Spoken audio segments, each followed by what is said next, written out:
Hi, this is Simon Obstall and welcome to another tutorial for Apple Motion. And I gave this one a sexy title because if I'd actually told you what it was about, you'd have probably run a mile. But now I've got you, I hope I can keep you. So what I want to talk about today is convolution filters. And it sounds kind of dry, but you can actually do some really fun stuff with it. And what we're going to be doing is explaining the principle of the thing and then building an effect for Final Cut that is going to allow you to do loads of fun stuff with it. Now, it's certainly true that you've got something similar in the motion filters with things like color emboss and line art and something else, can't remember what it is now.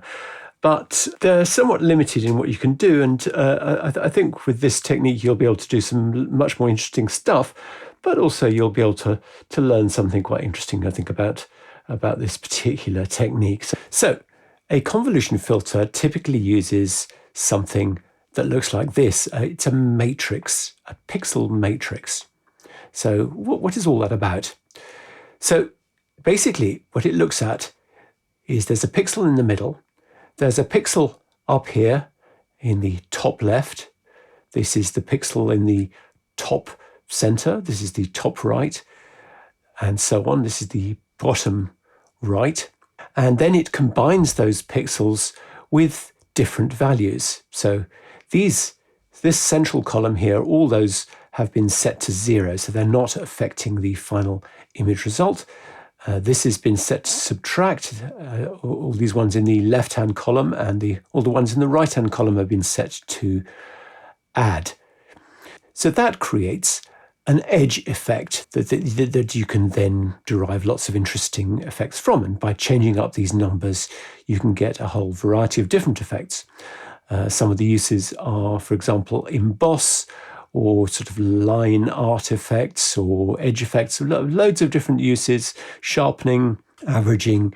It's a really interesting technique. Now, typically you'd use a minimum of a 3x3 grid as shown here, but for simplicity, we're just going to go with a 2x2. So effectively, imagine just these top 4 boxes there, for example. That's what we're going to do, just to keep things simple. So let's get started and see how it all works. So because we want to create a Final Cut effect, I'm going to select from the project browser the Final Cut effect option. For the purpose of this, I'm going to go with 1920 1080. You could go with 4K. It sort of doesn't make a huge deal of difference. And again, the frame rate and the duration don't matter because it's not a time-based effect. So you can choose whatever you want. So let's open that up. So we want to be looking at something a bit more interesting than this effect source placeholder. So let's just import a test image. There you go. That's my Kyoto street scene. I'm just going to zoom up a little bit to 50% so it fills the frame. So what I'm going to do now is I'm going to make a clone of this group. So right-click, make clone layer. And in fact, I can turn off that original group.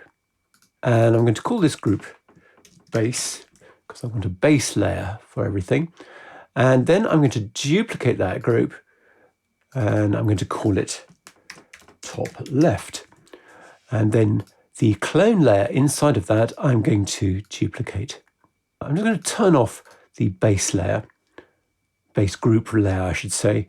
And in this top left group, I'm going to set the top layer to subtract.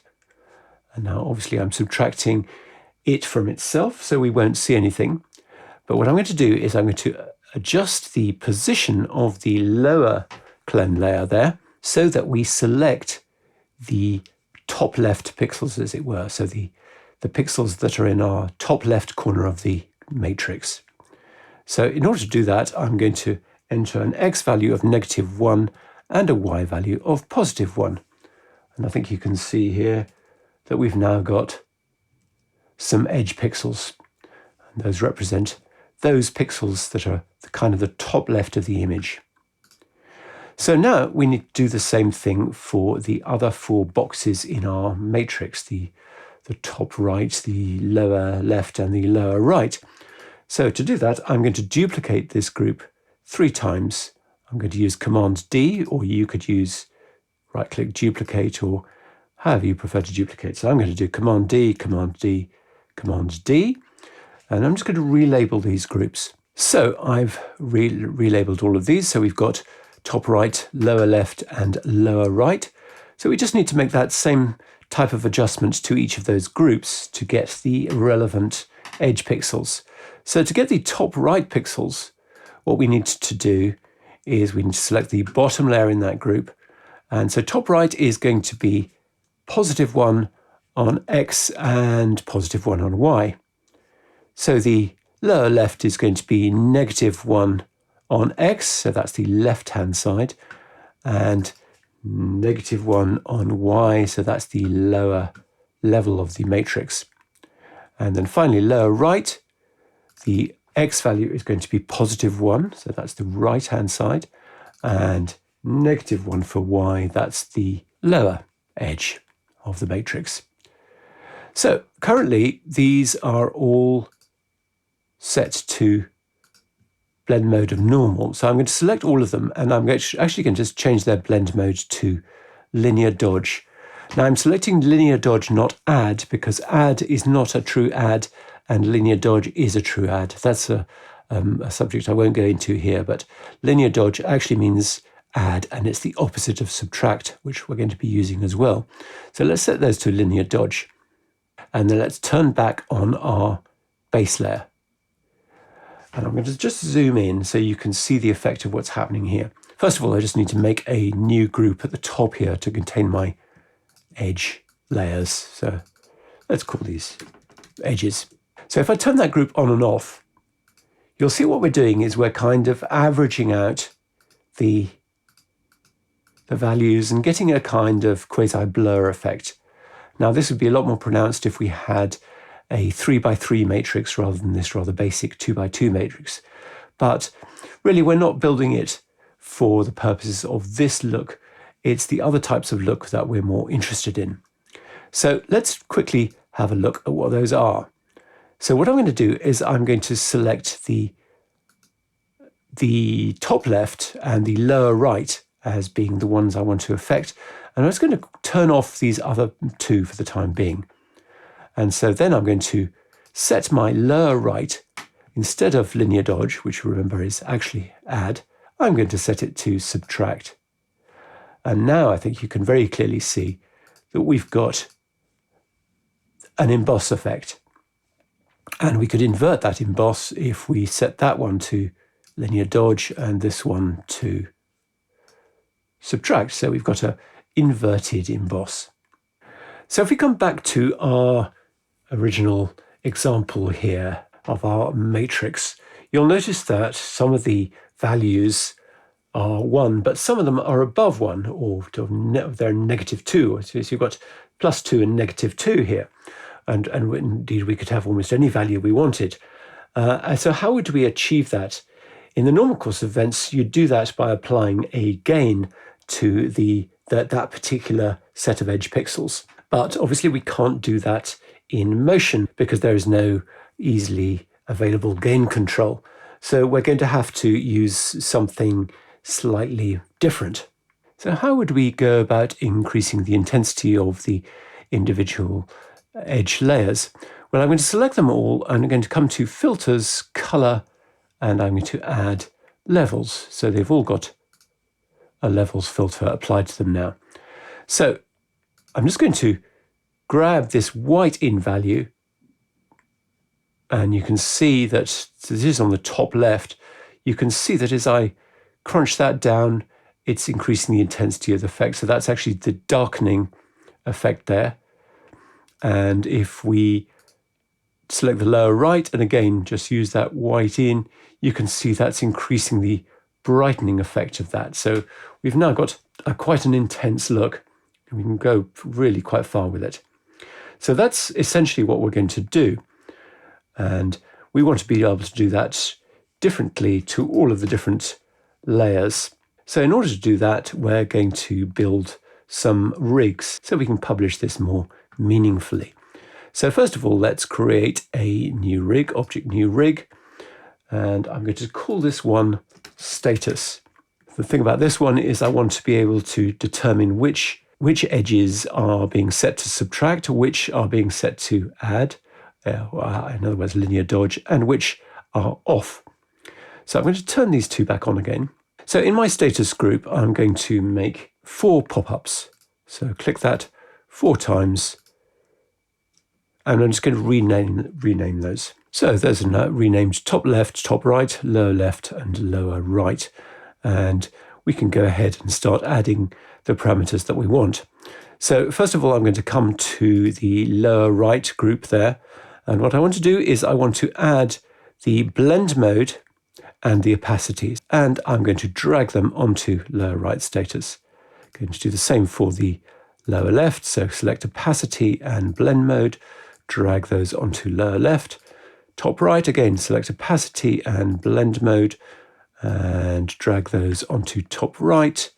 Finally, top left, select opacity and blend mode. Again, that's the command clicking, in case you're not familiar with that.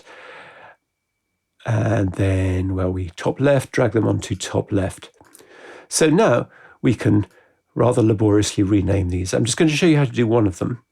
So the first one we're going to call, first snapshot we're going to call add, drag down to the second snapshot, rename that subtract, and then the final snapshot we'll rename that as off. Now if we come to add, we want to set that blend mode to linear dodge. Subtract is correct. If we come to off, we just want to set that top left opacity down to 0.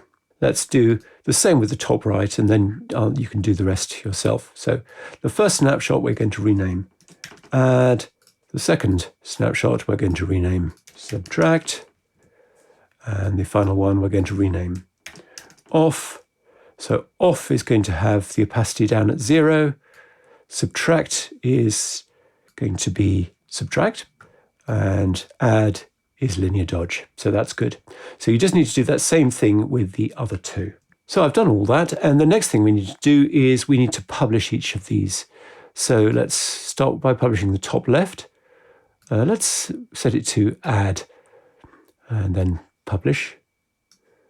Top right, let's set that to off and publish. Lower left, let's set that to off and publish. And lower right, let's set that to subtract.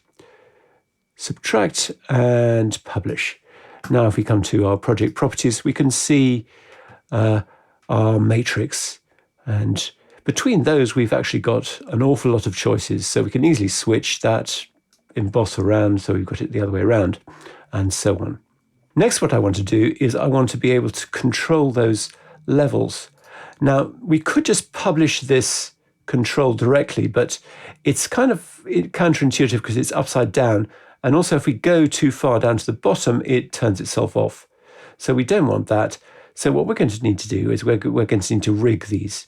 I've just very quickly changed the order of these groups because it was doing my head in. We were having them in the wrong order. So now top left, top right, lower right, just makes a little bit more sense to me. So what we're going to do is for each of these level controls, we're going to publish, or rather we're going to rig the white in value. That's that one there. So what we're going to do is select it, add to rig. We're going to create a new rig and add to new slider. So that's created this new rig here, and let's call that one levels for the rig, and let's call that slider top left. And so we just need to map this. So at 0, the level can be 1. If we come to 100, we're going to set that level not to 0, but to 0.01. So it looks like that. And now we can adjust our slider. And I'm going to set the default to 50, I think, just so we've got a kind of average weight of it. And I'm going to do that for the others. So I'm just going to show you one more. So open up the histogram, find the white in, add to rig. We've now got that levels rig. We're going to add to new slider. We're going to call that one top right. And again at 100, You could click on that little button there, but I find that if I click on it, it moves, and I don't like that. So it's much easier just to type the maximum value in. We're going to set that range to, or that levels value to 0.01. And again, let's set the default to 50. Okay, so you're just going to do that with the other two levels controls down here, and we'll come back when that's done. So now that those four have been done, we can publish them, publish each of those. So that's that value there, like so. Come to our project, and you can see we've now got sliders for those values. So there you go. I can adjust that top left value, and you can see what a real difference that makes. So that's top left is subtracting, and as I increase that value, it's subtracting a lot more. And similarly, the lower right, which we've currently got set to add, you can see that brightens up the lower right pixels. So we can just go crazy like that. So I'm going to leave those set at 50, both of those. One other thing we could do is we could also add levels to that base and do the same thing. So color, levels, and again, open up the histogram, again, white in, again, add to rig, we'll add it to the levels rig, add a new slider, call this one base, type in 100 here, set that to 0.01. Now, we don't want this to default to 50 or even 100. Let's set it to default to 0. And again, let's publish it. Come back to our project here, and we can see the effect that that has, depending on what we're doing with our other values. It's going to look kind of interesting because we can affect how the base is coming through. So if we crank it all the way like that with those sort of values, we're getting this interesting sort of inverted edge effect. That's quite nice. But as I say, we want to just leave that to default to 0. So that's pretty much the effect. And as you've probably been able to see, there have been loads of different options you can have depending on how you set the status of these elements and how you adjust the levels. Now, somewhere along the line there, I got carried away and somehow or other, I turned this edges group to linear dodge, which of course we don't want. We just want it to be passed through because we want all the blend modes to be operating correctly, and obviously with linear dodge, the subtracts are not going to work. So let's switch that back to pass through. Don't know what happened there, so sorry about that. And now you can see we've got a much better result. And the subtractions are actually subtracting. Note that you can just go crazy subtract, and it's quite an interesting look as well. You're getting this sort of really dark, moody textural effect, and you can brighten up the base underneath it. So they're just, they're really just limitless options. Now you've got all these controls stacked up the way you have. And one other thing we could do is we could select that base group, that group that had the original elements in it, and we could add filters, color, hue, saturation, and we could just publish that saturation value. Let's do that, and let's come back to our project controls there, and we can do some really fun stuff with cranking the saturation, or indeed just turning it all black and white. So I think that's a worthwhile control to have. Okay, so now our next step is to turn this into, or rather to save it out as an effect. So I'm going to set that top left to subtract. I'll turn these middle two off and set that bottom one to add, just so we've got a base layer. Set all of these to 50%. Base I'll set to 0, just so we've got a fairly neutral overall effect. And what I might also do is just come to edges, and what we can do is add the opacity of that to a rig. So let's just add it to the status and add to new checkbox, and we can have that as bypass. So let's call that checkbox bypass, and With bypass on, let's set the opacity down to 0. So now you can see we're seeing through to our base layer when we do that. So let's just publish the bypass switch. And there it is. So we're all ready to go. What we need to do, of course, is we need to turn off our test image, like so. And then we can save it. So I'm going to save it as PKY convolutor. That's saved. And then we can go over to Final Cut and see how it's working. So here I am in Final Cut. I'm going to grab TKY convolutor from the effects browser. I've made a different version there, so don't be confused by that. And immediately you can see our effect. So bypass, it's creating this nice emboss effect. Let's switch that around. Let's set that to add and that one to subtract. We've got inverse emboss. So we can increase the intensity of that by increasing the top left levels control and the lower right levels control till we get this really grungy textural look. And we can affect our saturation. So as I say, lots of interesting controls. There's probably more you can do with adding extra filters inside Motion and publishing those too. But this kind of gives you a basic idea of how to do it and a background explanation of how a convolution filter actually works. So I hope that's been useful. Thanks very much indeed for watching.